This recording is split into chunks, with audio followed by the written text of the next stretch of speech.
bassin.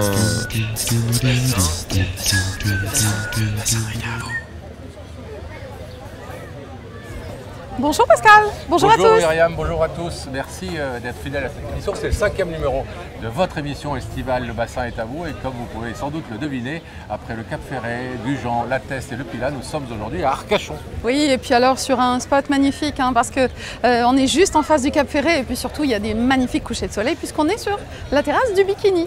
Alors Arcachon, on ne le sait pas forcément Myriam, mais ça a été fondé au milieu du 19e siècle, seulement assez tardivement. Et évidemment la ville a donné son nom à cette baie que nous aimons tant. Absolument.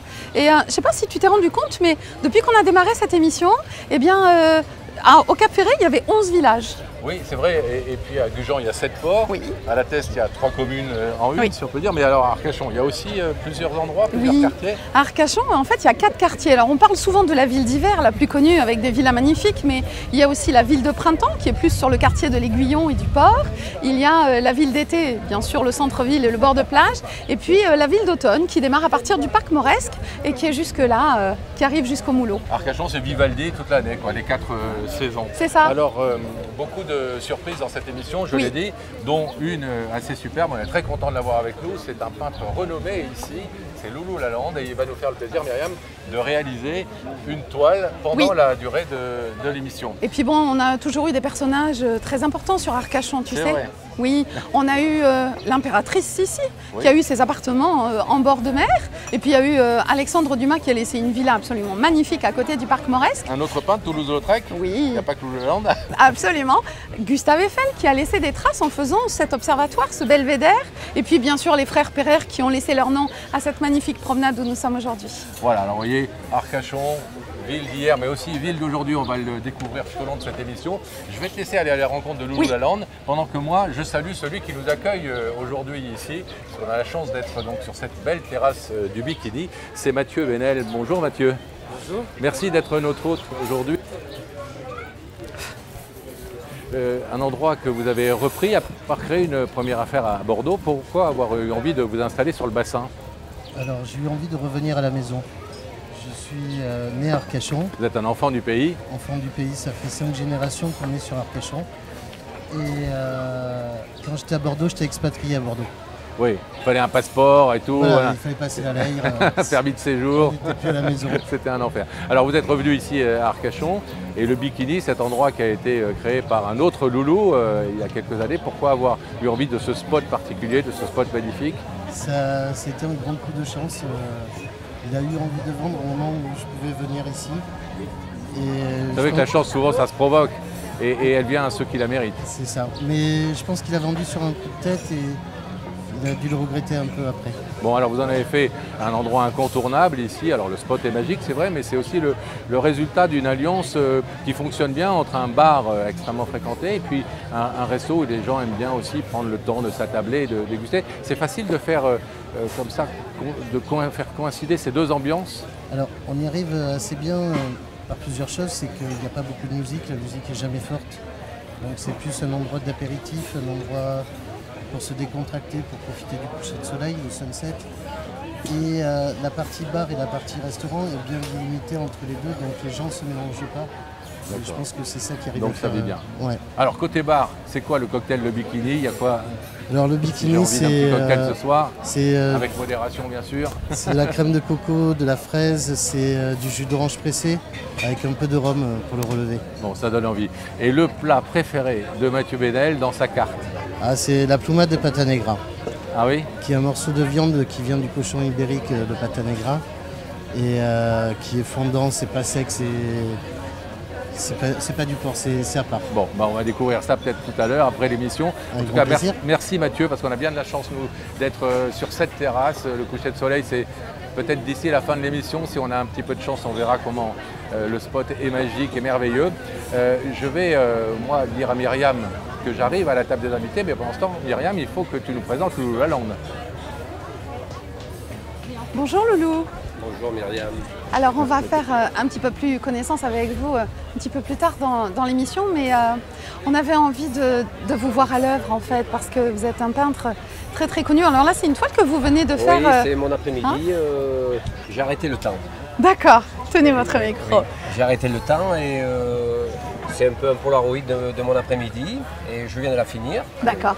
Et si vous voulez, je vais attaquer une autre peinture. Oui, absolument, parce qu'on aimerait bien que vous nous fassiez en fait une toile en direct. Je viendrai vous voir de temps en temps. Très spontané, je vais vous faire ça. D'accord. Qu'est-ce qui vous inspire souvent? C'est juste les scènes de la vie en fait? Les gens, je peins l'âme des gens. D'accord. Le sourire, les couleurs, votre robe. Je vais me retrouver sur la toile. Et peut-être. Voilà, d'accord. Donc je vais essayer c'est ma façon de voir les choses et d'arrêter le temps. Ça peut s'analyser. C'est les autres qui analysent ma peinture. Très bien. C'est un peu de l'art brut. Eh bien, écoutez. De l'art salois. C'est ça. Eh bien, on va vous laisser démarrer. Avec plaisir. Je vous reprends le micro, je reviens vous voir tout à l'heure. À bientôt. Merci, Loulou. Oui. Il est avec nous tout au long de l'émission, c'est Yves Foulon, maire d'Arcachon depuis 2001, ça fait 19 ans donc, fraîchement élu aussi à la tête du CIBA. Merci d'être avec nous Yves sur cette terrasse magnifique. Vous me disiez à l'instant, qu'est-ce qu'on est bien. Oui, c'est un bonheur d'abord de se retrouver parce que je rencontre grâce à vous des amis qui sont des acteurs du bassin d'Arcachon et d'Arcachon en particulier. Et puis vous, Pascal, c'est toujours un plaisir de vous retrouver, acteur aussi local, et puis avec cette dimension de radio et de télé, ça fait plaisir de passer un moment avec vous. Eh bien, on va découvrir, je vous le disais en préambule avec Myriam, plein de surprises. On va voir que Arcachon, qui est une ville dont l'histoire est connue et pèse souvent dans le label Arcachon, mais c'est une ville aussi très dynamique. C'est une ville qui regorge d'entrepreneurs, de jeunes créateurs, etc. On va découvrir ça tout au long de cette émission. Et on va commencer, Myriam, par un petit coq à l'âne, un petit pied de nez, parce que Arcachon, quand on dit Arcachon, on pense plutôt au bord de mer. Ben nous, on va parler de jardin. Oui, c'est ça. Et puis, c'est étonnant d'ailleurs, parce qu'un jardin partagé en plein le moulot, qui croirait pouvoir trouver ça? Eh bien, c'est Sophie de Villiers, une des initiatrices de ce jardin partagé, qui va nous expliquer un petit peu en quoi ça consiste et où ça se trouve exactement. Bonjour Sophie. Bonjour Sophie, merci d'être avec nous. Alors, il y a un peu plus d'1 an que Yves Foulon a inauguré ce jardin partagé. Racontez-nous comment est née cette idée déjà. Alors l'idée est née d'une concertation avec le maire. Nous étions une poignée de bénévoles et nous souhaitions nous implanter donc sur un site dans la ville d'Arcachon afin de promouvoir la permaculture et de proposer donc à des bénévoles de pouvoir créer ce jardin permacole.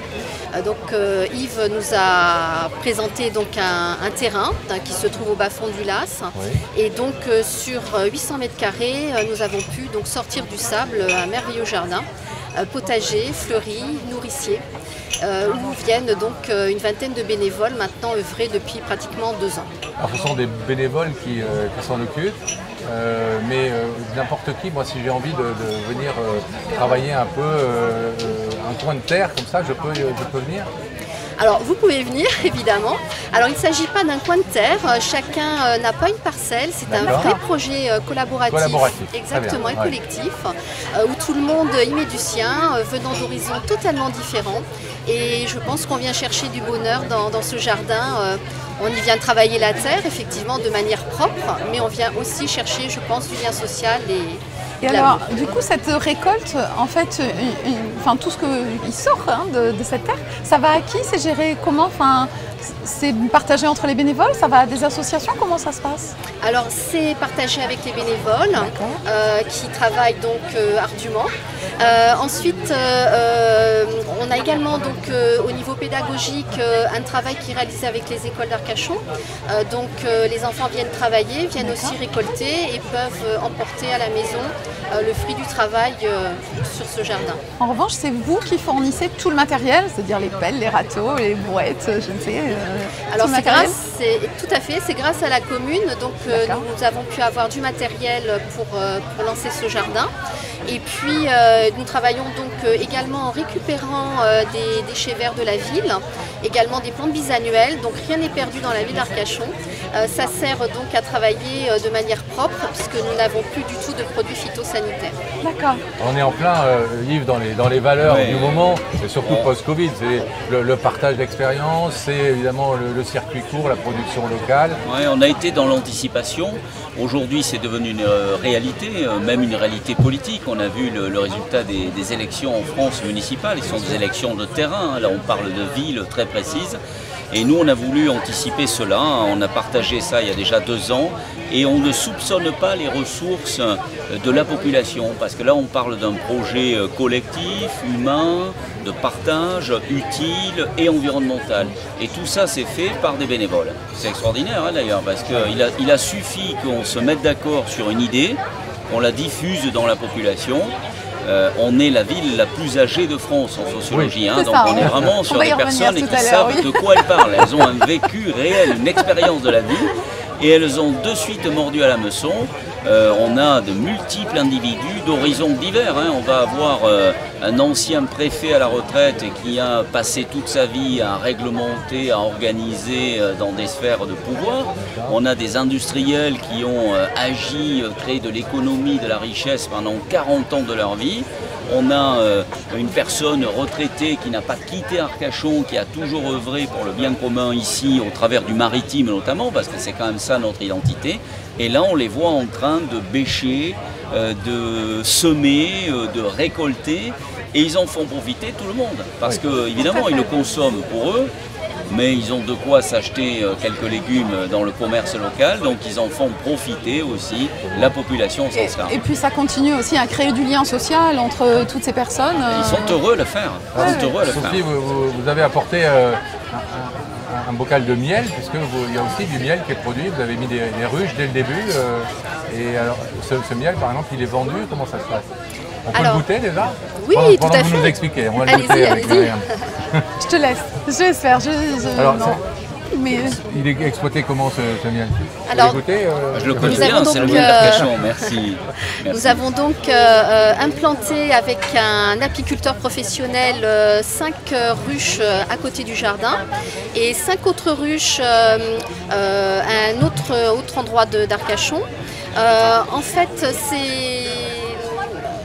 il y a un double aspect de l'implantation par rapport à l'implantation de ces ruches, c'est qu'on a voulu montrer que ce jardin était un vrai paradis de la biodiversité, que c'était également un jardin propre puisque les abeilles venaient y butiner naturellement, le polliniser également et polliniser les environs. Et puis ce miel a obtenu une médaille d'or à laquelle l'apiculteur ne s'attendait absolument pas. Déjà au concours du miel d'Aquitaine. Et cette médaille est la preuve qu'effectivement il est issu d'un endroit propre, non pollué et que en définitive voilà, les abeilles ont pu vraiment travailler de manière la plus propre possible et de produire un miel de qualité. Et ça c'est la démonstration du savoir-faire arcachonnais parce que les abeilles, je peux toujours leur parler, leur expliquer, les convoquer à une assemblée générale, ça ne marche pas. Elles ne viennent que si c'est bien. Elles sont venues à Arcachon et on a fait ce miel. C'est vrai que la présence des abeilles, c'est un bon label, c'est une bonne garantie. Merci Sophie Devilliers d'être venue nous présenter. Alors juste, est-ce qu'on peut l'acheter et où ce miel? Oui, parfaitement. Alors la production est répartie, donc une partie donc, est réservée à la mairie. Ce miel sera distribué, puisque c'est une nouvelle cuvée, sera distribué aux jeunes mariés. Un clin d'œil à la lune de miel, donc on a souhaité voilà, cette participation avec la ville. Et ensuite, une autre partie donc, est réservée à l'apiculteur qui se trouve au marché d'Arcachon. Voilà, qui est Joël Saint-Marc, vous pouvez le trouver à l'entrée du marché. C'est une belle idée le miel pour la lune de miel, et en plus il paraît que c'est un peu aphrodisiaque le miel. Donc, ce qui arrange bien des choses. Merci Sophie. Merci beaucoup. On va passer du miel au parfum. Oui, on va parler parfum. Tu aimes toi le parfum? J'adore les parfums, pas tous. Je les aime moi plutôt sucré, doux, capiteux ou un peu poudré. Voilà. Un peu poudré. Pas trop capiteux. Non. Bon, eh bien parce que nous avons ici à Arcachon une famille très connue, au moins sur 3 générations au niveau des parfums en tous les cas. Et aujourd'hui c'est Dominique Bourdier qui représente cette famille. Bonjour Dominique. Bonjour. Alors une famille, Myriam le disait, d'Arcachonnais, mais aussi une famille d'entrepreneurs, puisque l'on est content d'exploiter cette parfumerie depuis combien? 3 générations, c'est ça? Alors avant c'était herboristerie, devenu parfumerie et maintenant petite parfumerie. D'accord. Vous avez en plus créé une gamme de parfums, de produits sous le label Écume d'Arcachon. Voilà. Alors à l'origine, c'est vrai que c'était mon grand-père qui était herboriste à Arcachon et qui faisait des petits mélanges tout simples de choses qu'il trouvait localement. Donc dans notre parfum de base, écume d'Arcachon, on ressent un côté iodé qui est donné par les mousses de chêne, un côté plus fleuri en note de cœur qui est donné par la fleur de genêt, qui fleurit en ce moment dans les sous-bois, et la note de fond qui est le panélande, qui fait la base du parfum. Dans tous les cas, tout ce que vous mettez dans vos parfums, c'est issu du bassin et c'est issu notamment des coquilles d'huîtres. Enfin, il y a plein de choses dans vos parfums. Alors, également, et dans vos produits. On développe aussi la cosmétique qu'on veut être dans la lignée de l'herboristerie de mon grand-père, qui rejoint un petit peu aussi la dermaculture, puisque l'herboristerie moderne utilise beaucoup ce genre de principe. Et donc c'est des valeurs qu'on véhicule. Alors justement, quand on connaît un petit peu l'histoire de votre famille, être fils ou petit-fils d'eux, c'est pas difficile de trouver sa place là, parce que vous avez démarré avec une parfumerie sous une enseigne très connue à quelques pas de là où vous êtes aujourd'hui. Pourquoi avoir changé un petit peu on va dire un petit peu cette facilité? Vous êtes revenu sur des choses plus traditionnelles et reprendre un peu et remettre en avant le travail de votre grand-père? Alors c'est vrai, ça a été un petit peu une charnière qu'on a pris il y a quelques années, parce que en étant en effet sous des enseignes de franchise, etc., on trouvait moins d'authenticité, de valeur que l'on aime. Et c'est pour ça qu'à cette époque-là, j'avais remis un petit peu au goût du jour on le retrouvait un peu. Pour donner un petit côté plus traditionnel à ce que l'on aime. Et comme on est tous des personnes, on a envie de véhiculer ce type de valeurs qui sont importantes pour nous. Yves, ils s'embêtent pas là, les Bourdiers, ils mettent le nom d'Arcachon sur leurs produits, ils ont le droit. Moi, si je veux créer le sandwich d'Arcachon, j'ai le droit aussi ou pas? Pas vraiment le droit, mais la famille Bourdier mérite ce droit. C'est une très belle famille arcachonaise d'entrepreneurs d'abord, mais dans un volet esthétique. Ils ont toujours parfumé, rendu plus beaux les êtres arcachonnais depuis des décennies. Vous l'avez rappelé, la famille Bourdier, c'est le parfumeur d'Arcachon. Et ils ne se sont pas contentés donc de vendre des parfums que d'autres fabriquaient, Chanel ou Hermès ou autres. Ils en ont fabriqué l'écume d'Arcachon qui est mis en valeur dans votre émission et qui fait honneur à notre identité locale. Oui, donc ils appellent ça l'écume d'Arcachon parce qu'ils le méritent bien et c'est un parfum sympa qui rappelle le volet maritime et on est très fiers de les avoir avec nous. Et c'est une famille intégrée à la vie arcachonaise depuis tant d'années. Et comme vous le disiez, qui mêle à la fois la tradition et l'innovation, qui est assez moderne d'ailleurs dans sa communication et son marketing. Vous avez fait appel récemment à un artiste qui a fait un dessin éphémère sur la plage, à l'océan, pour vanter écume d'Arcachon. C'est quelque chose, on laisse pas de traces dans la nature, on fait des jolies choses qui disparaissent. Et ça... On voit les images en ce moment qu'a filmé notre réalisateur Étienne Lallier. C'est quelque chose qui nous tient un peu à cœur, de la même façon qu'on va aller voir aussi Loulou pour qu'il nous fasse des petites choses. Toujours faire attention à l'environnement et à ce qui se passe. Parce qu'on a un bel environnement que préserver. Toutes les communes du bassin partagent. Bien sûr. Intelligemment, avec une marque aussi, le SIVA. Et puis on a des maires aussi qui sont dynamiques et qui nous aident aussi à mettre en avant le bassin d'Arcachon et le partager. Alors, concrètement, votre parfum, est-ce que vous avez toute une équipe derrière vous de chimistes, de nez, comme on dit, un laboratoire? Vous fabriquez où exactement? Comment ça se passe? Alors là où on fabrique, c'est en Grande-Aquitaine. D'accord. Enfin en Nouvelle-Aquitaine.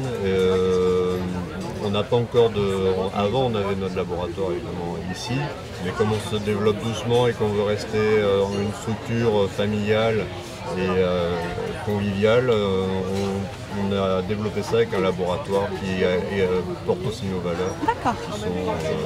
Alors il y a le parfum, il y a des produits de soins, donc où est-ce qu'on peut les trouver en dehors de votre boutique spécifique? Alors en dehors de la boutique, on peut les trouver sur notre site internet et également sur une multitude de revendeurs en Aquitaine. Et donc plutôt circuit pharmacie, parapharmacie. On a aussi des parfumeries et des centres d'esthétique et on cherche à se développer nationalement. Et puis il y a cette nouvelle boutique que vous avez ouverte sur un coin de rue qui est absolument magnifique et c'est vrai qu'il y a un passage, c'est un très bel emplacement en effet. Qu'il faut valoriser. Alors sans trahir la confidentialité de ce métier-là, mais Il y a une actualité, il y a des choses à venir, il y a quelque chose? Il y a plein d'actualités. Par exemple, le bassin est tellement bien préservé qu'on peut travailler une algue, une plante sous-marine qui s'appelle les austères, qui se décroche pendant les tempêtes, qui peut être récupérée naturellement et qui a des bienfaits pour la peau qui sont très intéressants. Et il n'y a qu'en Europe où on peut récolter les austères, c'est dans le bassin d'Arcachon. Et donc ça stimule naturellement les défenses de la peau. Et là on a une crème et on va pouvoir en faire un sérum. Très bien. Merci Dominique Bourdier de nous avoir présenté les produits Écume d'Arcachon et puis évoquer un peu aussi cette lignée. Trois générations au moins. Yves, ça veut dire quelque chose parce que vous aussi vous êtes d'une famille on est historique d'Arcachon. On le dit tout le temps, on est attaché à notre identité, à notre authenticité. Arcachon, c'est une ville qui a 163 ans. Donc c'est pas vieux. Non, c'est la Teste à côté, c'est le 14e siècle. Donc on est sur des périodes lointaines. Nous, cette ville, elle a été fabriquée, elle a été créée. Elle s'est fabriquée une image, une vie, une authenticité, une identité, mais qui est récente à l'échelle de nos vies. 162 ans, 163 ans, voilà, c'est très court. Donc on est attaché à faire perdurer cette identité au travers des familles. Et la famille Bourdier fait partie de ces vieilles familles arcachonnaises, et la mienne aussi. La vôtre aussi, le salon de thé était célèbre. On n'a pas été très nombreux au départ, on était un quartier de la Teste, de pêcheurs, et on est devenu la ville d'Arcachon telle qu'elle est. C'est Napoléon III qui a fait ça, il a bien fait. Il a bien fait. On va marquer une courte pause de pub dans cette émission avant de se retrouver avec d'autres invités et d'autres surprises et d'aller voir Myriam dans un instant ce que fait Je vais aller voir ce qui se passe. Ne bougez pas, on revient tout de suite. Bonjour à tous. Bonjour. Etcheber Eneko, ancien marin-pêcheur qui très vite a rencontré Stéphanie avec Batexpress et développé cette société ensemble. Donc je vous laisse voir avec elle. Et ouais, du marketing, je suis passée à la vie de marin et à Batexpress. Batexpress, c'est maintenant des bateaux, des marins passionnés, professionnels mais avant tout passionnés. Bateau taxi 24 heures sur 24, des balades privatives 7 jours sur 7, toute l'année. Et du sur-mesure, on essaye de faire découvrir et redécouvrir le bassin d'Arcachon, le faire aimer à tous. Et avant tout, c'est une histoire de marins, une histoire d'hommes et de bateaux. Le bateau n'est rien sans le marin et le marin n'est rien sans le bateau. Donc n'hésitez pas à venir à bord car on a besoin de vous pour passer de bons moments à vivre le bassin. À très bientôt. À bientôt. On est de retour sur le plateau de Le Bassin est à vous. C'est la 5e édition de cette émission estivale. Vous savez, tout au long de l'été, on se retrouve dans une ville chaque semaine, une ville différente du bassin d'Arcachon. On est aujourd'hui à Arcachon, depuis la terrasse du Bikini, avec ce magnifique point de vue sur le bassin et puis sur la presqu'île du Cap Ferret, cher à mon cœur. On est avec nos invités Yves Foulon, maire de la ville depuis 2001. Merci d'être avec nous, merci à vous. Yves. Et puis Loulou Lalande, qui, depuis le début de la mission, a commencé une toile en direct et Myriam est à côté de lui. Alors Myriam, qu'est-ce que ça donne? Écoute, moi je suis très surprise que ce soit déjà aussi avancé. Hop, on n'avait pas pris le micro pour Loulou, voilà. Non, mais vas-y, je vais tenir. Non, c'est bon? C'est déjà avancé. Est-ce que c'est moi ça? Je vois les boucles d'oreilles rouges. Oui, je capte des petits détails. D'accord. Donc une scène de vie, comme tu nous l'as annoncé tout à l'heure. J'ai toujours un arbre quand même, que je vais un peu pencher un peu plus parce que j'aime bien voir les arbres penchés. Des bouteilles, une scène de vie, une ambiance, un cliché. Écoute, quand tu parles. On va te laisser terminer. Avec plaisir. Je reviens te voir tout à l'heure. Merci. Plaisir. Merci Myriam. Donc dans quelques instants, on découvrira la toile achevée et on saura un petit peu plus sur Loulou Lalande, le peintre. Le peintre de l'eau, le peintre aquatique, comment on le surnomme? C'est vrai. Oui, parce qu'il a l'habitude, on a l'habitude de le voir même poser son chevalet dans l'eau, très régulièrement. Dans l'eau. Oui, il paraît qu'il aime bien les baigneuses, il nous dira ça tout à l'heure. Yves, alors on va découvrir un peu plus ce personnage que maintenant les Arcachonnais ont pour maire depuis 19 ans, qu'ils ont réélu de façon assez incontestable, on va le dire. Certains disaient Yves, peut-être qu'il est un peu usé, peut-être qu'il en a un peu marre, mais non, pas du tout. Belle campagne, belle élection, incontestable. Enfant du pays, conseiller municipal dès l'âge de 37 ans, et vous disiez dans une interview que vous rêviez d'être maire depuis que vous aviez 14 ans. C'est vrai, c'est un truc marketing? Non, c'est vrai, c'était vrai. Je me souviens, mon prof de l'époque, on appelait ça le maître d'école. Il nous faisait dire à l'âge de 10 ans, 11 ans, qu'est-ce que tu veux faire plus tard? On a tous rempli, alors on voulait tous être pompiers, pour rouler vite en voiture rouge, policiers, ou je ne sais pas, des métiers qu'on voyait dans nos vies de l'époque. Pilote de ligne. Pilote de ligne, voilà, tous ces trucs-là extraordinaires d'ailleurs, qui sont des métiers merveilleux. Moi, je voulais être maire. Ouais, j'adore la politique au sens large, ça c'est vrai. Mais j'ai une passion pour Arcachon. Vraiment, j'y suis né, je ne l'ai jamais quitté, j'habite cette ville. Et j'avais cette ambition de devenir maire pour agir, être un acteur de la vie locale. Donc ça s'est réalisé dès que j'ai pu. Le plus beau et le plus difficile en même temps des mandats politiques. Oui, c'est le plus beau, très clairement. Mais tout le monde le dit. Je veux dire, vous prenez un ministre en exercice, il vous dira très clairement que maire, c'est le plus beau des mandats. Moi, j'ai été député, conseiller général, ça s'appelle départemental maintenant, président d'une agglomération. Je les connais, ces outils pour être au service des autres, mais là, vraiment, maire, c'est du quotidien. Alors comment on gère justement une ville qui compte à peu près 11 000 habitants en hiver et 4 à 5 fois plus en été? C'est la complexité. Vous voyez, en ce moment, à Cergy-Pontoise, il passe de 50 000 à 30 000, il se vide. Nous, on passe de 12 000 à 120 000. Donc on est vraiment dans une autre configuration. Donc c'est ça la complexité, le défi à relever chaque année. Alors que maintenant, on s'est relevé parce que c'est tous les week-ends que c'est comme ça. C'est toutes les vacances scolaires, c'est pas que l'été. Mais néanmoins, c'est un challenge. On doit installer les équipements, les services qui sont utilisés habituellement entre 15 000 et 30 000 habitants à 100 à 120 000 2 mois par an. Donc on passe notre temps à ajuster et à mettre en place les équipements et les services pour tous, pour tout le monde. Avec une vision d'accueil aussi. On ne subit pas ça. Oui, on est vraiment anticiper. Il faut avoir les structures. On cherche et on est heureux de recevoir la population touristique durant l'été. Alors justement, il y a quelques mois, et puis vous en faisiez état tout à l'heure, Arcachon a été classée la 2e ville de France la plus âgée. Vous en êtes fiers de ça? Mais du coup, où vont les jeunes alors?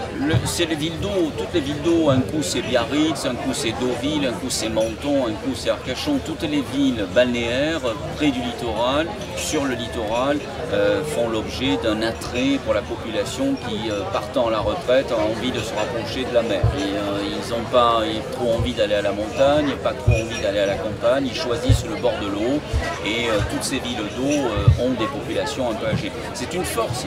C'est une force parce qu'ils arrivent avec leur expérience, leur vision, leur volonté.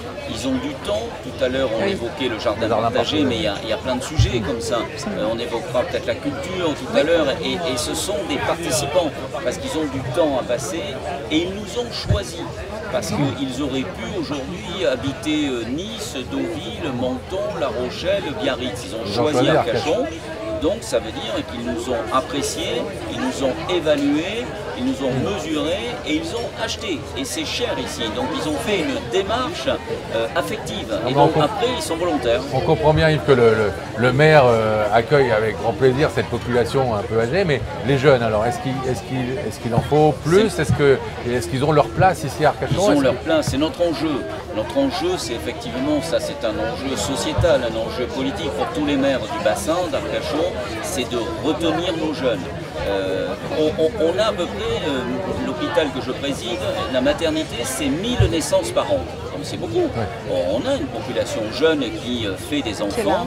Donc notre enjeu n'est pas d'avoir un nombre d'enfants ici, c'est de les conserver, de les garder sur notre territoire. Et donc du coup, on met en place des dispositifs économiques, sociaux et de logement qui permettent à cette jeunesse de rester vivre ici. Les deux clés, c'est évidemment emploi et création de logements pour leur permettre de rester là. Un jeune, il a besoin d'une formation qu'il trouve jusqu'au bac ici. Ensuite, on a Bordeaux avec toutes les universités que l'on peut connaître. Bordeaux est une merveilleuse ville qui attire tout le monde aujourd'hui, qui est très attractive depuis à peine 10 ans. Donc c'est une réalité que l'on vit. Bordeaux étant la banlieue d'Arcachon, comme chacun sait. Évidemment. Et donc du coup, ils sont formés là. Mais après, il faut leur donner un logement et un job. Et donc ça, c'est l'enjeu des 12 maires du bassin d'Arcachon. Et le vôtre en particulier ici. Alors on le disait tout à l'heure, le début d'un 4e mandat. Ça fait partie des priorités, ceux que vous venez d'évoquer. Quels sont les grands enjeux, les autres grands enjeux de ce 4e mandat? Sur ce mandat, si vous voulez, on a deux priorités, quelque chose qui nous est imposé. Ce qui nous est imposé, c'est pas aujourd'hui le lieu d'en parler, mais c'est tout un volet sécurité. Oui. On est en France dans un problème d'insécurité majeur sur tout le territoire national et Arcachon n'y échappe pas. C'était la question suivante, parce qu'on a vu que vous avez pris des mesures très récemment. J'y reviendrai, mais c'est un enjeu qui nous est imposé. Ça, c'est pas quelque chose qu'on aime faire, parce que c'est une nécessité, mais c'est jamais un projet pour permettre à la vie d'être meilleure. Par contre, on a un enjeu permanent sur le mandat qui s'annonce, c'est un volet environnemental. On l'a un peu évoqué tout à l'heure avec le jardin partagé. On a plein de projets liés à la préservation d'un cadre de vie et de notre bassin. Donc ça passe par des actions très précises que l'on va mettre en œuvre.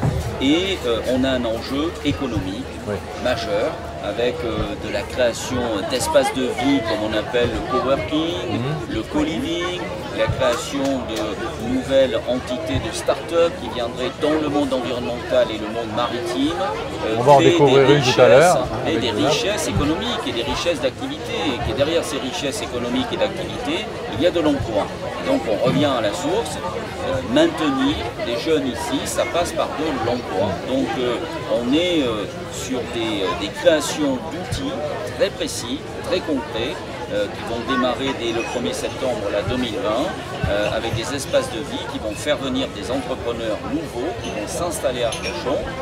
On a une chance extraordinaire, c'est qu'on a maintenant la LGV, qui nous permet d'être en relation avec Paris dans des conditions optimum. On est à 2h35 de Paris en version directe toute l'année, et pas que l'été. Et avec le développement forcé, mais où les gens trouvent quand même leur intérêt du travail à distance, Arcachon a un grand rôle à jouer aujourd'hui. Ce que le coronavirus a inventé malheureusement, qui est ce fameux télétravail, vous voyez, où on travaille de chez soi, eh bien, on est en train de l'installer à Arcachon et c'était par anticipation une volonté qu'on avait au mois de mars, bien avant le coronavirus, permettre à quelqu'un qui est identifié vivant à Paris, travaillant à Paris, se disant vivre à Paris c'est pas top, mes enfants sont pas totalement en sécurité, la qualité de l'air elle n'est pas au rendez-vous, ce que je visualise ne me plaît pas toujours, eh bien on lui donne envie de venir habiter à Arcachon et travailler à Arcachon en étant en lien avec son travail parisien en 2h30, Arcachon, Paris en direct.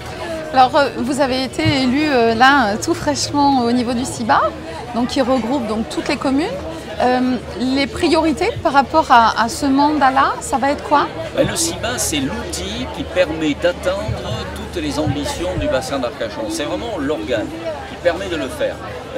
La volonté partagée, c'est de préserver ce plan d'eau. Ce qu'on a en commun, c'est le plan d'eau. On peut inventer une politique culturelle, on peut inventer même un parfum tout à l'heure ou un jardin partagé. Tout ça, ça agrémente nos vies dans notre quotidien. Mais ce qu'on a en commun de sûr et qui est fragile, c'est le bassin d'Arcachon. Et le CIBA, que j'ai l'honneur de présider depuis quelques jours, simplement, c'est le gardien du temple. C'est-à-dire qu'on trace un objectif, le CIBA le réalise. C'est préserver notre plan d'eau, le protéger. Il est agressé. En ce moment, par nature, il est agressé. On passe de 150 000 à 400 000 utilisateurs. Donc, il est par nature en situation de se fragiliser. Et le CIBA, au travers de sa politique, lui permet de se maintenir en bon état. Et il est en bon état. On n'aurait pas ce succès s'il n'était pas bon état.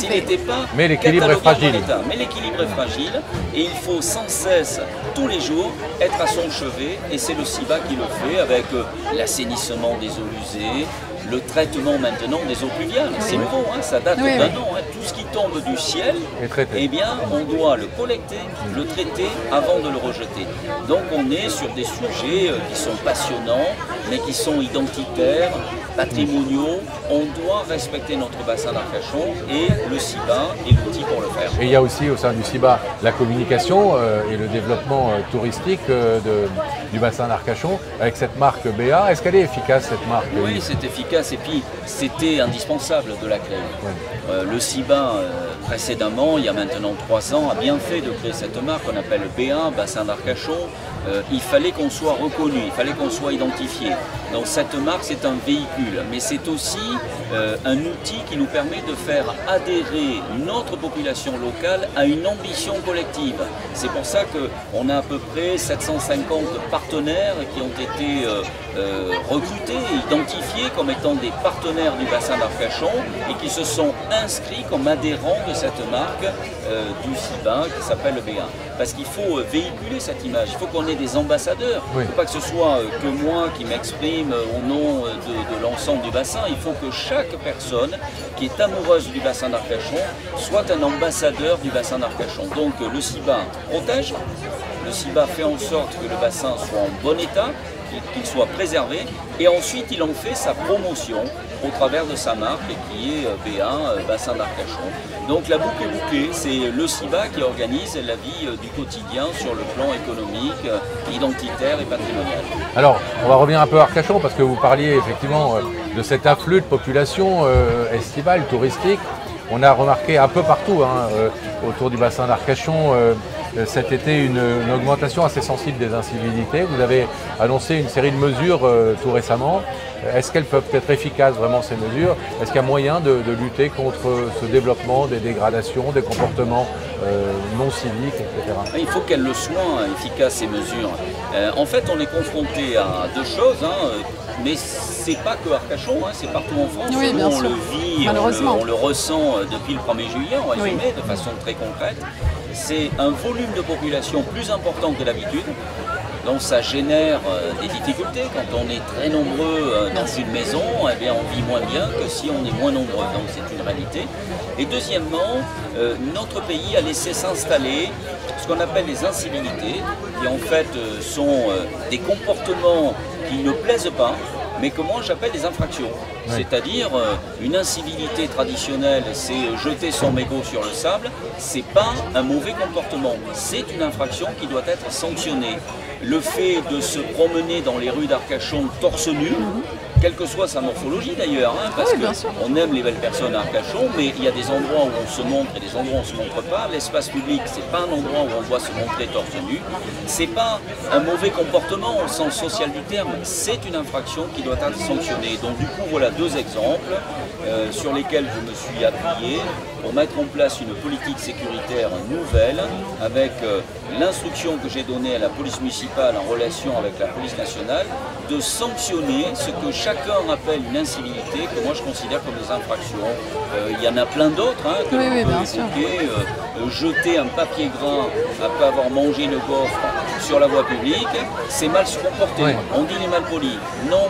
C'est devenu maintenant une infraction qui doit être sanctionnée. Alors, on veut qu'on se comporte bien à Arcachon, tout simplement. De la répression, mais il faut aussi de la prévention, sans doute de l'éducation, etc. C'est aussi des choses sur lesquelles vous travaillez. On a orné la ville de panneaux indicateurs qui dit clairement comment il faut se comporter. On a mis aux abords des plages l'ensemble, là aussi, des moyens humains aussi, qui dit à la population quand elle arrive sur la plage, eh bien ne fumez pas sur la plage, ne jetez pas vos papiers à tel endroit, sur le sable, ne jetez pas votre mégot en l'écrasant dans le sable. On a mis des moyens humains et techniques qui permettent d'éviter de commettre l'incivilité que j'appelle l'infraction. Il y a des poubelles partout. Il y a des collecteurs partout, il y a des personnes qui sont là pour vous indiquer comment il faut se comporter. On est au bout de la prévention, on est au bout de l'information. Maintenant, on veut rentrer dans une phase où une déjection canine intempestive sur le trottoir ne doit plus être acceptée. Tout le monde sait ça, tout le monde a appris à bien se comporter, tout le monde est prévenu. Nous rappelons cela par tous les moyens de diffusion. Je suis en train de le faire à votre micro. Eh bien, on passe à la seconde phase, qui est une phase de répression indispensable pour remettre à l'endroit une ville qui le mérite, parce qu'elle est belle naturellement, elle doit le rester. Il faut la préserver. Et vous restez avec nous, évidemment, jusqu'au bout de cette émission, parce qu'on a encore plein de gens à vous présenter, que vous connaissez très certainement, parce que vous êtes un maire qui va sur le terrain et qui va à la rencontre des entrepreneurs et des habitants. Mais il y a un type là, qui a des comportements un peu bizarres. Alors je ne sais pas si c'est des infractions, mais il se balade sur la plage avec un chevalet et des pinceaux, c'est Loulou Lalande. Et Myriam va aller voir un peu où il en est, Loulou Lalande. Bah, Loulou, j'ai l'impression que c'est déjà tellement avancé. Il y a plein de choses, ça va très vite ça, Loulou. Ça se construit, mais le truc c'est qu'il faut surtout pas trop charger et garder l'essentiel et le trait fait tout. Mais il commence à y avoir un peu de dynamique. Je vais en rajouter un petit peu et puis et c'est comme ça. Alors, Loulou, l'expérience, ça fait combien de temps que vous peignez? Alors, depuis tout petit, je dessinais. Ouais. Je faisais plus du dessin académique et puis mon père était dessinateur industriel et tout. Mais mes dessins étaient un peu... Mes maisons tombaient un petit peu, mes bateaux coulaient et tout. Enfin, donc... les bateaux, mais en tous les cas, j'ai vu un magnifique dessin de pinasses, ce qui est quand même très difficile à bien proportionner et à faire les pinasses comme on les trouvait à l'ancienne sur le bassin. Et vous, je trouve que vous les réussissez merveilleusement bien. Il y a des défauts quand même. Les puristes vous diront, les charpentiers marines et tout, il y a toujours une petite erreur. Je les vois de suite, mais c'est comme je rectifie pas, je laisse toujours le défaut et tout. Mais c'est ça de l'art. Oui, voilà. Mais on reconnaît, déjà c'est pas mal, on reconnaît un bateau. Mais j'ai mes bateaux, ils coulent, tous mes bateaux coulent, mais c'est pas grave. Alors, il n'y a pas seulement la peinture, il y a aussi de la décoration à partir de bois, de récupération, voilà. Très souvent. Je fais les plages, je récupère tout ce que les gens jettent, ça me désole, il y a un message et je recycle tous les objets, je colle, suivant l'outil que j'ai dans les mains, je fais une œuvre d'art, mais si c'est un marteau, c'est avec des clous, si c'est avec un pinceau en bâtiment, c'est des peintures différentes et avec des ciseaux, c'est encore différent. D'accord. Et vous avez appris à dessiner, à peindre? Non, c'est vraiment autodidacte? Je suis autodidacte, mais j'ai un petit peu voyagé par les musées et je me suis documenté et j'ai un peu travaillé un peu partout, mais c'est la rue qui m'a beaucoup appris. Alors on disait tout à l'heure, capable d'être aussi bien ici, là, sur la terrasse du Bikini, que carrément dans l'eau, sur la plage, oui. Mais je provoque à croquer un peu les baigneuses. Je provoque un petit peu, mais non, je prends la température. On fait des choses en extérieur qu'on ne fait pas en atelier, et tant qu'il fait beau, je sors et je vais à la rencontre des gens, des rencontres, comme ça je vous ai rencontrés, et on fait des choses beaucoup plus brutes, beaucoup plus... Enfin, moi ça me parle. Dans tous les cas, vous sortez jamais sans ou bien le chevalet ou bien le carnet. On le voit sur quelques photos et croquis parce que vous communiquez beaucoup sur votre page Facebook et vous avez toujours votre carnet pour... Voilà, comme le photographe son appareil à photo, moi j'ai mes encres de Chine et ça me permet de me reposer parce que j'ai tendance à forcer en couleur et je repasse au noir et blanc. Au noir et blanc. Et il y a toujours le trait, le geste qu'on a toujours peur de perdre. Mais et puis vous aimez bien aller aux terrasses des cafés, écouter. Parce que comme on disait tout à l'heure, en fait c'est... Quelque part, c'est la vie et ses plaisirs, vos tableaux. Oui, j'essaye de profiter, d'arrêter les moments. C'est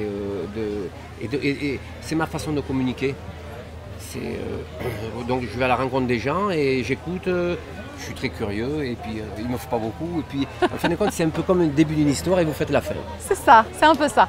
Alors, je ne sais pas si vous êtes rendu compte, mais j'ai commencé à le tutoyer. Là, je le vous vois. Ouais. Loulou, on a l'impression de toujours le connaître. Alors certes, je suis d'ici, mais on a l'impression qu'il fait partie de la ville. C'est l'ami de tout le monde en fait. Tout le monde s'arrête, tout le monde vient vous voir, te voir. Je prête mes pinceaux, je peux aller me baigner, laisser les pinceaux à des gosses et continuer un travail derrière. Il n'y a aucun problème. Tout à l'heure, juste avant le début de l'émission, il y avait un de tes clients qui était là, qui a acheté une toile il y a 2 ans. Il te retrouve, il était heureux, il est venu échanger 2-3 mots. Disons qu'ils partent tous avec un morceau du bassin et chez eux, ils me rappellent, ils me disent tiens Loulou, dans notre rôle, on pense à toi, on pense au bassin et c'est mon meilleur. Mais moi je voyage pas, mais c'est mes peintures qui voyagent. C'est beau. Alors, par contre, il y a aussi un livre. Oui, j'écris des petits livres pour enfants. Toute ma peinture, je l'ai réinvestie dans les livres pour enfants et j'en ai dans les tiroirs, j'ai des histours fabuleuses. Peut-être qu'un jour on se reverra et vous m'offrez ma promotion. Avec grand plaisir. Avec des histoires fabuleuses. Oh, je n'en doute pas. Je suis resté un grand enfant. Oui, mais d'où les peintures. Voilà. Merci beaucoup, Loulou. C'est magnifique. Oui, je crois que je vais le laisser comme ça. Oui, je crois que là, vraiment, il est fini. Merci beaucoup, Loulou. Cette rencontre a été vraiment superbe. Ça me fait plaisir. À très bientôt. Et bonne continuation. Merci, à toi aussi. Plaisir. Merci et bravo à Loulou Lalande d'avoir été avec nous et d'avoir réalisé cette toile pendant l'émission. Yves, il y a un nouveau bâtiment depuis cette année près de la gare. dont on a beaucoup parlé en raison de son architecture assez originale, mais aussi parce qu'à l'intérieur il y a plein de choses intéressantes. Alors, il s'appelle le MAT, M-A-A-T, pour Médiathèque, Arcachon, Association, Tourisme.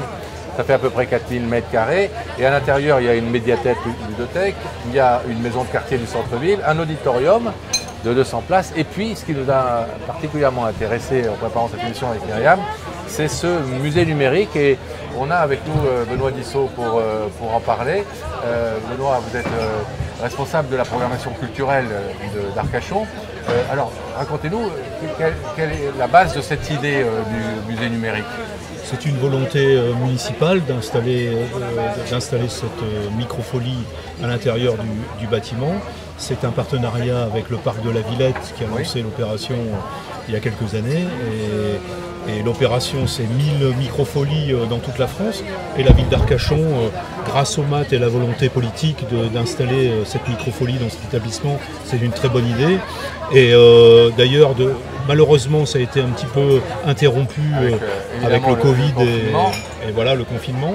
Mais on a repris tout doucement là, pendant la période estivale en version libre, parce qu'il y a plusieurs options au niveau de microfolie. Soit version libre où les personnes peuvent venir consulter les œuvres sur le numérique avec l'aide des tablettes, ou alors le mode conférencier où on fait appel à des conférenciers selon les thématiques que nous lançons au fil des mois.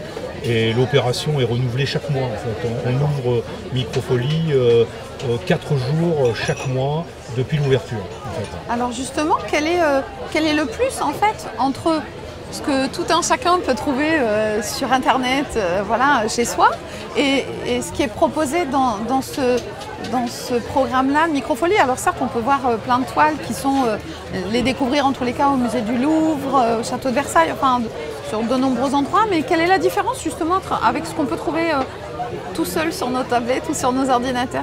Disons qu'il y a déjà le grand écran on est bien installé avec l'auditorium et il y a quand même 12 musées nationaux et internationaux qui participent à cette microfolie, donc je ne suis pas sûr que tout le monde ait pu rendre visite au musée sur les 12 musées. Et en plus de ça, donc la tablette permet aussi de se perfectionner sur certaines œuvres, d'aller voir plus en détail encore quand on est au musée, l'œuvre en elle-même. Et puis le mode conférencier aussi qui est quand même important. Là on travaille avec l'Université de Bordeaux et on demande à des conférenciers d'histoire de l'art de venir commenter certaines œuvres en fonction des thèmes. Donc ça donne un plus que les personnes n'ont pas forcément en allant au musée à Paris ou ailleurs. Quel est le public aujourd'hui qui depuis le début de l'année, alors hors période de confinement évidemment, mais est-ce que vous avez déjà un peu un profil type du visiteur du musée numérique? Il y a quand même beaucoup d'Arcachonnais qui ont été curieux et qui sont venus voir, mais aussi on attire tout le bassin d'Arcachon et même bordelais, puisque Microfolie dans le sud-ouest, à part Arcachon, à Bordeaux il n'y a pas l'équivalent, donc on a quand même pas mal de visiteurs de Bordeaux. Et puis le concept du MAD qui a été bien pensé, les gens viennent aussi pour la médiathèque, la ludothèque, ils viennent pour le bunker aussi, parce qu'il y a un bunker aussi à visiter. Et du coup, ils viennent au moment de Microfolie et ça crée vraiment une belle dynamique dans l'établissement. Il y a une synergie entre effectivement les différents lieux. Toute génération en fait, et même des actions qu'on va mener à la rentrée avec les établissements scolaires. Voilà, les établissements scolaires, les associations culturelles aussi qui participent pleinement à ce dispositif. Et c'est vraiment un beau succès. Alors, on verra avec Monsieur le maire pour l'inaugurer de façon plus officielle en 21 avec le parc de la Villette qui a besoin aussi de mettre en avant les réussites sur le territoire. Donc, vous y teniez Yves à la création de ce musée pas facile pour Arcachon de se payer la Joconde, mais du coup... Mais ce que décrit Benoît Dissot est une réalité que l'on vit tous les jours. Ils ont un outil nouveau qui n'existait pas jusqu'à maintenant avec ce musée numérique et les microfolies. Parce que c'est la différence, vous parliez, pourquoi venir là, c'est comme voir un film sur son canapé à la télévision, ou voir un film au cinéma avec un truc de popcorn et le partage avec l'autre population qui se trouve dans la même salle que vous. Donc on est sur des mêmes schémas, même si en plus sur le volet numérique, on est au top. on a vraiment les outils les plus performants d'aujourd'hui dans notre environnement. Mais le MAT, c'est un lieu de vie. Le musée numérique, c'est un des éléments, un des outils. C'est en tout le MAT. Le musée numérique, vous l'avez dit, c'est un auditorium où on vient s'y retrouver pour avoir une conférence, un débat, une discussion avec un intervenant tout à fait précis. C'est toutes les associations arcachonnaises qui se retrouvent dans la maison des associations et qui créent une vie. Ils vont faire de la poterie, faire du Scrabble, faire des échecs, enfin tout est mélangé à cet endroit. Ils ont aussi une ludothèque pour les enfants, donc on prend leurs enfants, on les traite bien évidemment en toute sécurité, mais on leur fait faire des activités ludiques que ces enfants ne peuvent pas faire ni à l'école, ni à leur domicile. On est sur une médiathèque où là évidemment il y a tout le panel de ce qui peut être entendu, lu, visualisé, écouté sur un espace de plus de 1500 m² que la médiathèque. Donc on a installé aussi une conciergerie, c'est-à-dire que si vous voulez savoir comment on fait pour repasser son linge, c'est à la conciergerie qu'on va vous apporter cette réponse. Pour un cordonnier aussi, ça c'est un service qui n'existe nulle part ailleurs, enfin tout au moins pas sur le bassin. On est comme dans une conciergerie d'hôtel de luxe où on peut exposer son problème et on vous trouve une solution. Donc les 4000 m² de ce bâtiment qui s'appelle le MAT, c'est en fait d'en faire un lieu de vie. J'ai envie d'aller lire la presse le matin à 8h30 avec un café, eh bien on peut le faire dans un bar et les bars sont là pour ça. Est-ce que vous avez le sentiment que les Arcachonnais s'approprient déjà ce lieu? Et au-delà des Arcachonnais, c'est à l'échelle régionale que nous avons cette ambition. On est à 2 pas de la gare parce que derrière le MAT, il y a tout l'office du tourisme qui est neuf. Et tout ce fameux musée de la mémoire qui est le bunker que l'on peut visiter si on veut passer quelques secondes à l'intérieur du MAT, sans parler de médiathèque. Donc c'est vraiment, notre ambition, c'est d'en faire un lieu de vie. Un lieu de partage et un lieu où on trouve. Il y a des terrains de pétanque au MAT, eh bien on peut venir avoir envie de lire Le Point, de boire un café, de discuter avec quelqu'un qui, lui, est à la médiathèque pour choisir le dernier livre de Nicolas Sarkozy, par exemple. Au hasard. Il est bien placé. Qu'est-ce qu'on peut voir à Microfolie en ce moment? Quelle est la programmation alors? Les châteaux, voilà, on a fait la collection Château de Versailles avec toutes les œuvres. Le musée du Louvre, on a fait aussi dernièrement. On fait aussi les œuvres du 19e siècle. Et en septembre, on va faire une petite dominante sur la danse, puisqu'on a un événement chaque année maintenant depuis 2002. Qui a pu être maintenu malgré tout. On l'a quand même maintenu. Sous une forme peut-être un petit peu aménagée, mais dans à ciel tous les ouvert, cas, à ciel ouvert en fait, avec des propositions dans les espaces publics. On l'a réduit un petit peu sur 3 jours, gratuit pour le public, et des propositions chorégraphiques un petit peu dans tous les espaces de la ville pour redonner envie au public de rencontrer les artistes, de venir voir des spectacles de danse. Donc il y en aura un peu partout. Et de garder ce moment qui est important sur Arcachon voilà, depuis un moment plusieurs important. années. Voilà, exactement. Merci Benoît Dissot. Merci à vous. Nous parler de Microfolie et du musée numérique. Merci à vous. Yves, je vais faire un peu mon poil à gratter. Je parlais au début du interview de Benoît de cette architecture assez originale. Elle n'a pas fait que des heureux à Arcachon. Pourquoi avoir choisi ce parti pris assez innovant et assez, un peu segmentant quand même? C'est l'enjeu de tous les maires de France. Quand ils créent un équipement public, c'est aux maires et aux conseillers municipaux de trancher le volet architectural, le volet intégration dans le site. À titre privé, chacun fait sa maison comme il l'entend et un maire délivre un permis. Là, on a été obligé d'inventer cette architecture nouvelle. Il y avait 2 solutions. La première, c'est on fabriquait un bâtiment en s'inspirant de la maison arcachonnaise traditionnelle. C'est ce que j'ai fait pour le cœur de ville. Tout le cœur de ville neuf, qui a été inauguré en 2012, on est en 2020, a été fabriqué en s'inspirant des villas de la ville d'hiver que nous ont légués nos ancêtres. Ils ont bien fait de le faire, c'est une merveille absolue. Là, on a essayé de créer un geste architectural en sachant qu'on avait 50% de possibilité de se planter. Oui, c'est la réalité. Maintenant qu'il est installé ce bâtiment, qu'il a commencé à avoir sa vie et qu'il a pu s'intégrer dans le panorama esthétique de la ville, on arrive à 70% de personnes qui nous disent c'est bien, c'est beau, c'est élégant, et il subsiste 30% de personnes qui auraient fait autrement. Mais c'est la vie qui s'exprime. Le choix a été fait à cet endroit de tenter un geste architectural. Ce sont des nouveaux matériaux qu'on a pompés à Barcelone. C'est des petites briquettes en ciment qui sont posées comme sur un store dans nos maisons. C'est nouveau, ça n'existait pas à Arcachon évidemment et pas beaucoup en France, donc on a tenté cela.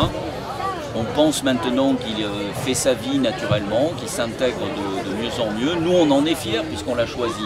Mais il a fallu le faire partager à la population. Et petit à petit, c'est le cas. Là aussi que les Arcachonnais se l'approprient petit à petit et ça viendra. Alors, on parlait tout à l'heure d'aider les entreprises, on parlait de garder les jeunes ici à Arcachon. On parlait des mesures que vous allez prendre pour faire venir des start-up, leur permettre de travailler dans de bonnes conditions. On a le plaisir d'avoir à cette table un père et un fils, donc un jeune et un moins jeune, Hervé et Thomas Frouin.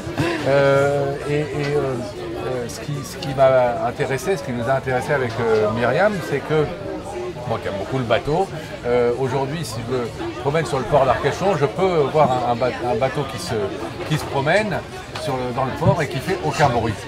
Pourquoi? Parce qu'il a un moteur hybride et ça c'est grâce à cette société Blue Nav. Alors Thomas, on va donner la parole aux jeunes en premier, Hervé. Thomas, d'où est venue cette idée d'essayer de faire un bateau hybride français, un moteur hybride, alors en fait avec Hervé, il y a 5 ans, on a lancé une première société qui s'appelle Inautique, qui est intégrateur de technologie dans les bateaux. Et au fur et à mesure des années, on s'est rendu compte qu'il y a eu de plus en plus de demandes de motorisation électrique. Sauf qu'à chaque fois, on a été obligé d'aller chercher nos moteurs chez des fabricants étrangers, en Allemagne, en Hollande, en Suède, en Autriche, etc. Et on n'a jamais réussi à trouver un Français qui le faisait. Donc on s'est dit, pourquoi pas nous, pourquoi pas maintenant? Et voilà, l'idée est partie de là, et puis on a cherché une solution un peu plus innovante qui ne se faisait pas justement chez ces fabricants étrangers, et l'idée est partie de là. Et alors, pourquoi hybride et pourquoi pas carrément électrique en fait? Alors voilà, c'est une autre chose dont on s'est rendu compte là, ces dernières années, c'est que beaucoup de gens sont intéressés par l'électrique parce que c'est dans l'air du temps, etc. En revanche, les gens sont encore très sceptiques de l'autonomie de leur bateau. Et donc nous, on a voulu, un peu comme l'avait fait Toyota à l'époque avec la Prius, approcher le marché en disant il faut des bateaux hybrides. Et on est allé un petit peu plus loin, c'est-à-dire que nous on propose une solution qui permet de ne faire aucune modification de structure du bateau. C'est-à-dire qu'une personne qui a un bateau aujourd'hui qui est thermique, avec un moteur diesel, on peut lui installer un moteur électrique en plus de son moteur et il aura les deux moteurs sur son bateau, donc il aura les deux modes de navigation. Et donc au niveau puissance, même si faut toujours être dans la légalité, je regarde du coin de l'œil monsieur le maire, mais on a toujours tendance à se poser la question de oui, mais est-ce que vraiment au niveau puissance ça va envoyer autant qu'un moteur normal quoi?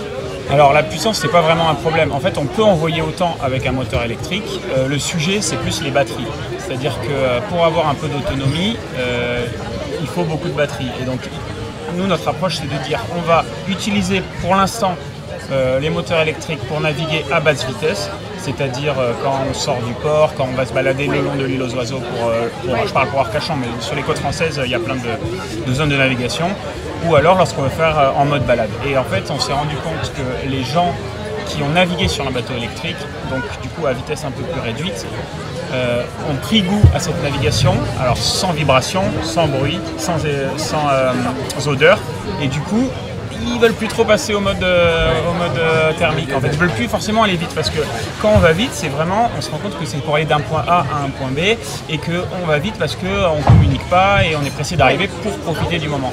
Et avec ce mode électrique, on profite tout le trajet. C'est convivial, c'est d'autres sensations et c'est un état d'esprit un petit peu à adopter.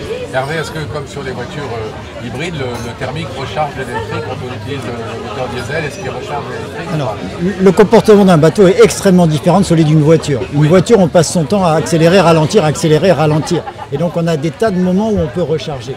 Alors que dans un bateau, c'est pas du tout comme ça. Dans un bateau, une fois que vous avez accéléré, vous ralentissez plus jusqu'à ce que vous soyez arrivé. Donc le besoin n'est pas le même. Une voiture a besoin de se recharger rapidement puisqu'elle s'arrête dans une station-service, on la recharge et elle repart ou des choses comme ça. Dans un bateau, on part pour la journée. et on navigue toute la journée. On veut une autonomie qui permet d'avoir une journée entière de navigation. Et quand on rentre au port, on profite de la prise qui est sur le ponton. Et tout ce qu'on veut, c'est que le lendemain matin, le bateau soit disponible. Mais on n'a pas besoin que le bateau soit rechargé en un quart d'heure, une demi-heure ou 10 minutes comme on le fait dans les voitures. Donc on a un comportement très différent. Alors le Strat, puisque c'est le bateau un peu témoin que vous avez équipé de cette technologie, c'est un bateau démonstration, mais est-ce que moi je peux sur mon bateau adapter demain votre technologie sans grand changement? Je n'ai pas le plaisir de connaître votre bateau, sauf si c'est côté sable. Et si c'est côté sable, c'est possible. Et globalement, on étudie chaque cas, on se pose la question pour chaque cas, mais il y a toujours une solution. On n'utilise pas toujours la même solution, mais il y a toujours une solution. Est-ce que vous avez été soutenu par les pouvoirs publics, nationaux, régionaux, etc. Pour l'instant, on a été très bien accueillis par la commune d'Arcachon, merci Monsieur Foulon, et vraiment très bien.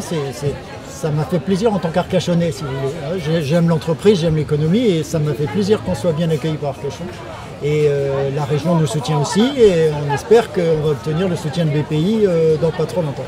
Oui, parce que quels sont aujourd'hui les enjeux principaux pour Blue Nav? C'est quoi les axes de développement à court terme? Je vais garder la main là-dessus. On a des projets pour plusieurs années en fait. On a des projets de développement rapide parce qu'on a besoin d'exister, on a besoin de faire du chiffre d'affaires et de faire des marges. Et donc là, on a une première gamme qui arrive. Mais après ça, on a tout un sujet autour de l'autonomie, de la recharge, adapté au monde du bateau qui va se différencier de l'automobile. Aujourd'hui, on va chercher les technologies automobiles pour équiper les bateaux, mais demain, on espère avoir des solutions qui permettront de recharger les bateaux, y compris au corps mort, alors qu'aujourd'hui, sur un corps mort, vous n'avez pas de prise.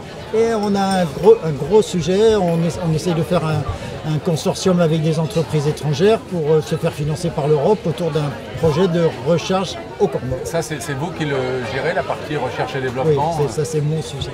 Vous l'avez deviné.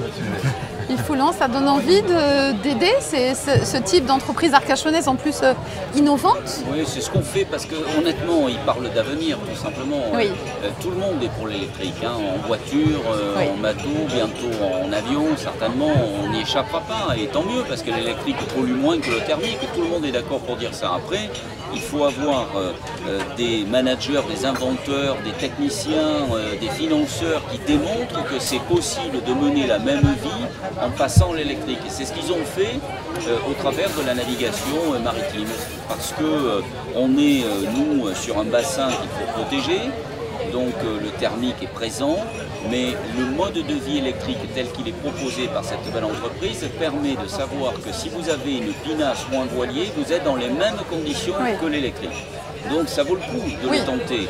Ils ont démontré que c'était possible aussi de faire du business, parce que c'est important de faire du business. C'est toujours des investisseurs qui doivent gagner de l'argent pour nourrir leur famille, créer de la richesse et de l'emploi, et de préserver notre environnement. Et là, c'est la démonstration sur le bassin d'Arcachon. C'est la raison pour laquelle, dernièrement, en tant que président du port, on a fait en sorte qu'ils aient un lieu de vie, un lieu de travail très précis, qui va se voir, qu'on va rendre visible sur le port pour que chacun puisse connaître leur existence. Après, ils font leur vie. Hein.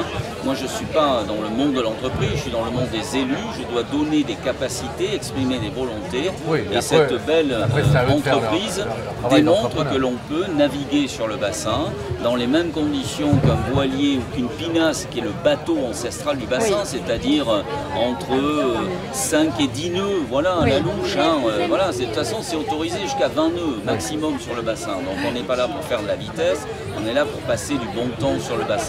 Et là, ils ont fait la démonstration que c'était possible dans des conditions de protection de l'environnement. Donc bravo à eux, c'est super. On est ravis d'avoir des entrepreneurs de cette qualité ici, chez nous. Alors pour mieux vous faire connaître et peut-être vous trouver des clients très rapidement, parce que l'heure de la fin de l'émission approche malheureusement à grands pas, vous vous adressez plutôt à des clients plaisanciers pour l'instant ou à des professionnels? Pour l'instant, le marché, c'est la plaisance, puisque le plaisancier navigue globalement moins d'heures qu'un professionnel, et le professionnel justement va revenir à ce besoin de recharge régulière, etc. Donc j'espère bien qu'on va pouvoir travailler avec les professionnels dans 2-3 ans, mais pour l'instant c'est avant tout les plaisanciers. Merci à vous deux, Thomas. Merci à vous. Merci beaucoup. De vous présenter Blue Nav.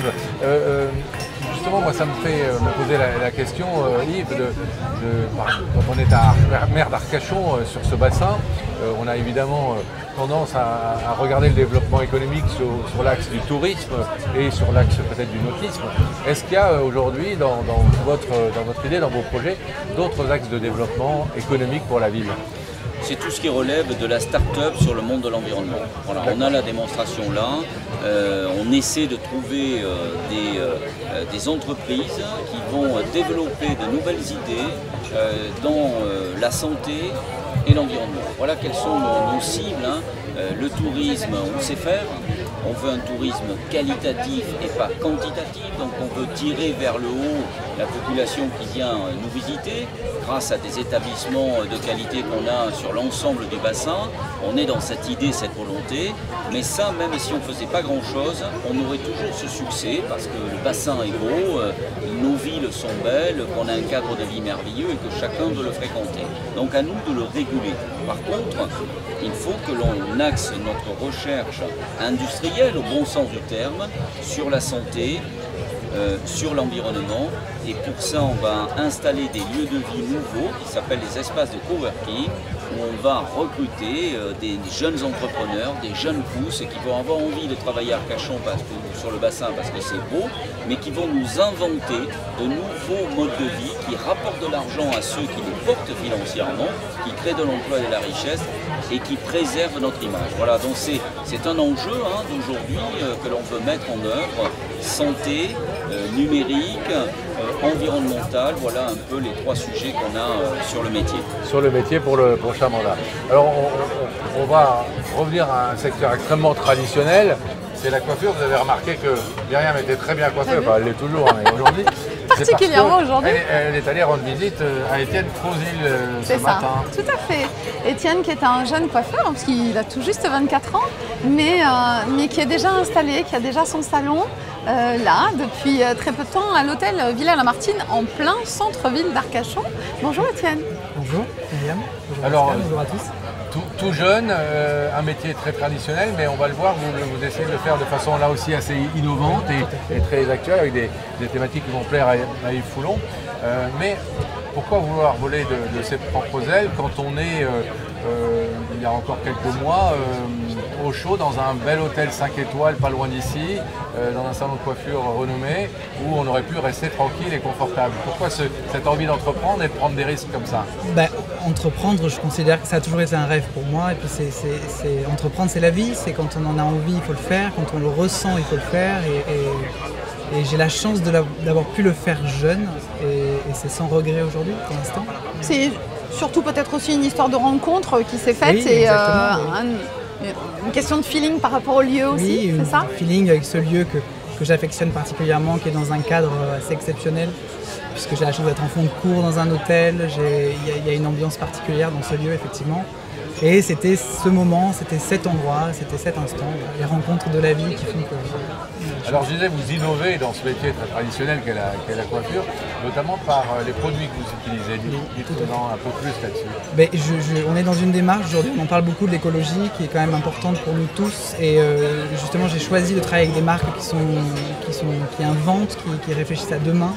Et donc je travaille avec tout ce qui est une gamme capillaire de shampoings et de soins qui préservent l'environnement, vegan, on est sur des notes de basilic, on est sur des notes de fleurs de frangipanier, on est très subtil, très agréable.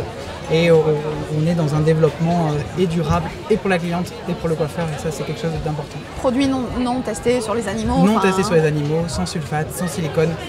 On est vraiment dans une belle démarche écologique et évolutive surtout, et pour le coiffeur et pour les clientes. Il y a une prise en charge aussi un peu particulière du client chez Étienne. Il commence déjà même à être très connu pour ça. Oui.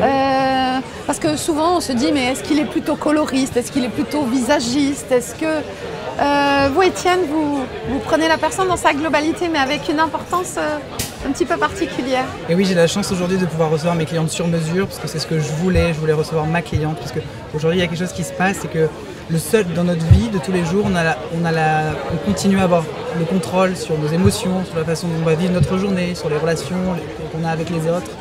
Et le seul moment où on pose un peu le moment de contrôle, c'est quand on s'assoit chez son coiffeur et qu'on est dans un fauteuil et qu'on se dit voilà, je ne sais pas ce qu'il va me faire. Et ce rapport à l'image est compliqué.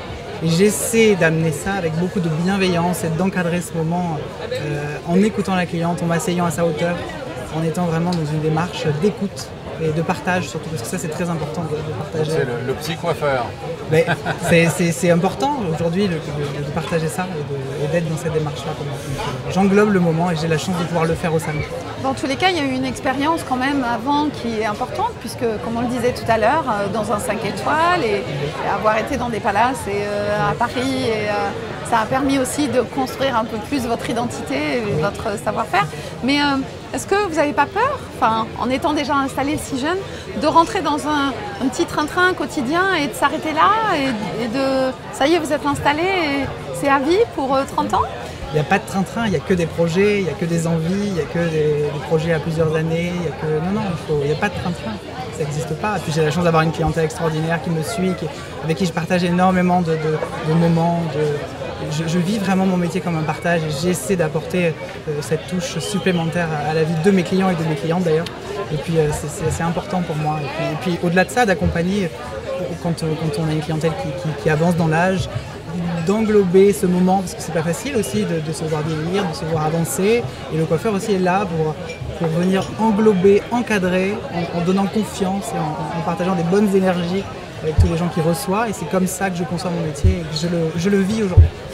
Alors Yves, il paraît qu'il y a des bus entiers de pilates, de testerines, qui viennent maintenant à Arcachon, à la Villa Lamartine, en plein cœur d'Arcachon. Ça fait chaud au cœur du maire, ça, mais évidemment, un jeune de 24 ans. Voilà. Mais ce qui est sympa dans ce qu'il vient de nous raconter, c'est deux choses. D'abord, c'est un entrepreneur, c'est important. Nous, on aime les gens qui veulent s'exposer et qui prennent des risques par nature.